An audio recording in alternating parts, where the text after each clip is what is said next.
It was a race where the stakes had been raised high, and the Ikolomani by-election lived up to its billing as a tough political duel, with immediate former MP Boni Khalwale regaining his seat after getting 13,208 votes, which was 55% of the total votes cast, beating ODM's Bernard Shinali, who got 10,702 votes.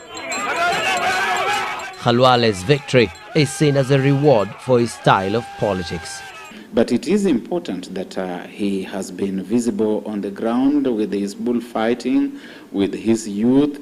Beyond that, he has made himself very conspicuous at the national level.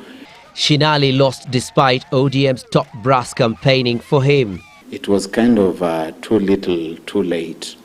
You don't just come and invest in an electoral area within the space of, say, 3 weeks, and you expect that you are going to turn the tables against a person who has, for all practical purposes and intents, been a sitting member of parliament. One man cast in the spotlight by ODM's loss in Ikolomani is Deputy Premier Musalia Mudavadi, who is yet to fully assert his clout in the vote-rich region. Most of the time, he's an inaccessible leader. Even the political class blames him of being a person who is not easily reached. You can imagine how much more difficult that becomes for the political opinion leaders within the various constituencies. The Ikolomani seat also has some lessons for ODM leader Raila Odinga, who had made public his sentiments on the significance of the by-election outcome. Even if he expected that that was going to be the litmus test, he probably needed to keep that to himself.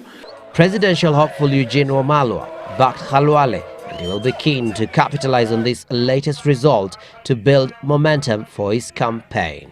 I think that the formation of events in this particular election has got a lot to do with the dynamics around the person of Boni Khalwale himself and the mistakes that ODM have been making. And as Boni Khalwale re-enters the august house to finish what he says he started, political parties will be poring over the strategies they used in the recent by-election, with a view to finding the right and winning formula ahead of 2012.